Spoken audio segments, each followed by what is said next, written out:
Graça e paz sobre a tua vida. Mais uma reflexão, mais um tempo para repensarmos nossas vidas, para compreendermos a vontade de Deus e nos sujeitarmos. A incoerência da vida. A gente muitas vezes não entende onde somos inseridos, as coisas que passamos, os momentos que temos, as dificuldades, as lutas. Uma total incoerência, mas será que isso é assim de fato?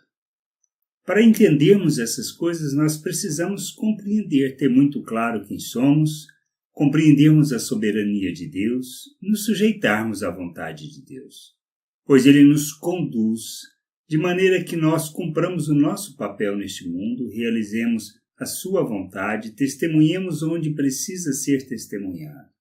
Precisamos entender isso.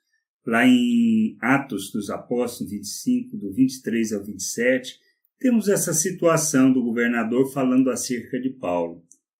E ele diz assim: de fato, no dia seguinte, vindo Agripa e Berenice com grande pompa, tendo eles entrado na audiência juntamente com oficiais superiores e homens eminentes da cidade.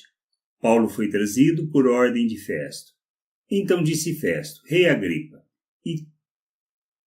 e todos vós que estáis presentes conosco, vedes esse homem, por causa de quem toda a multidão dos judeus recorreu a mim, tanto em Jerusalém como aqui, clamando que convinha que ele não vivesse mais. Porém, eu achei que ele nada praticara passível de morte. Entretanto, tendo ele apelado para o imperador, resolvi mandá-lo ao imperador. Contudo, a respeito dele, nada tenho de positivo que escrever ao soberano. Por isso, eu o trouxe à vossa presença, e mormente a tua, ó rei Agripa, para que, feita a arguição, tenha eu alguma coisa que escrever.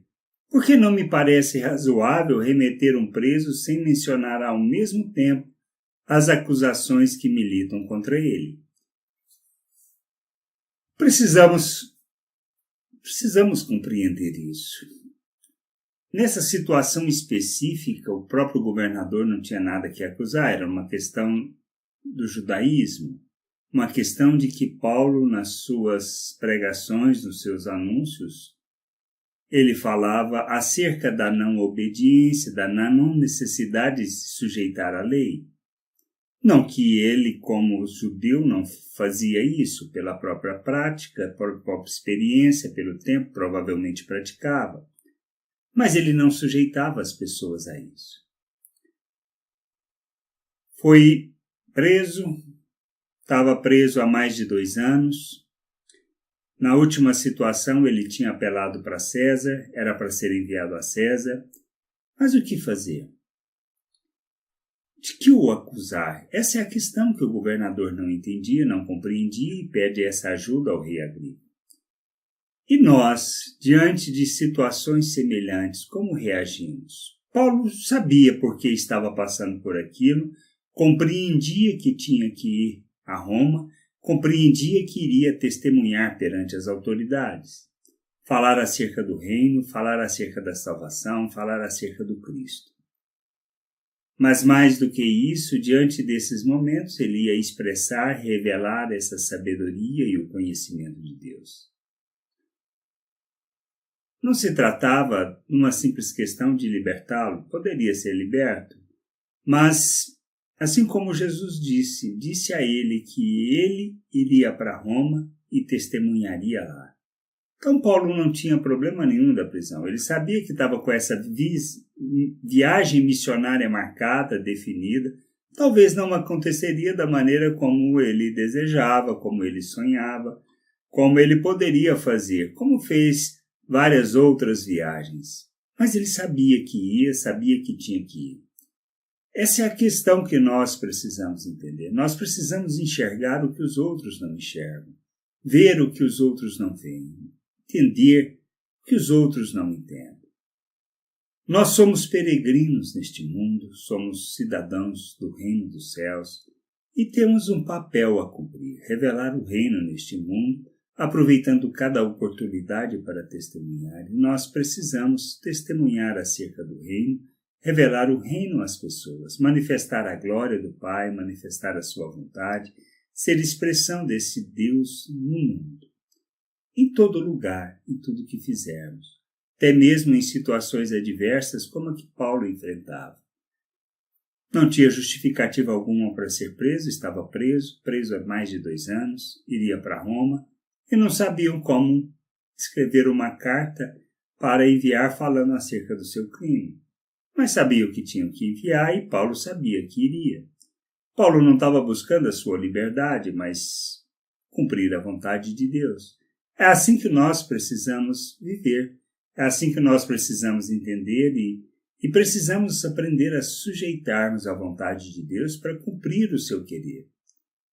Que de outra maneira poderia Paulo testemunhar perante as autoridades? Dificilmente. Não era do círculo dele. Não eram pessoas que ele conhecia, não tinha influência, não era poderoso. Muito pelo contrário. Era um Zé Ninguém, como muitas vezes nós somos. Qual a maneira que temos para testemunhar? Como a de Paulo, talvez. Por isso a gente não pode reclamar, mas precisamos aprender a olhar as coisas que passamos, as situações que vivemos, segundo a perspectiva de Paulo, reconhecendo que, na realidade, o nosso Deus é soberano e que qualquer coisa que possa sobrevir a nós não é à toa, mas simplesmente para que a gente possa testemunhar perante pessoas da glória, da graça, do amor de Deus.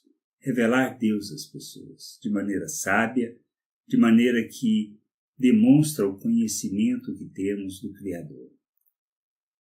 Pai quer salvar todos os seus. Por isso nós precisamos ser a oferta, ser o sal, ser a luz, ser a expressão dele neste mundo, manifestando suas virtudes, revelando a sua glória. Que a gente possa entender isso, compreender essas coisas e, mesmo diante das incoerências da vida, a gente pode entender que não existe incoerência. Na realidade, existe um propósito, um papel, uma responsabilidade a ser cumprida e que nós precisamos cumprir, para que o Pai seja louvado, glorificado e revelado por meio de nossas vidas. Que a graça do Senhor possa nos conduzir nesse entendimento, compreensão e neste processo de amadurecimento para revelarmos o Pai ao mundo. Graça e paz sobre a tua vida. Amém.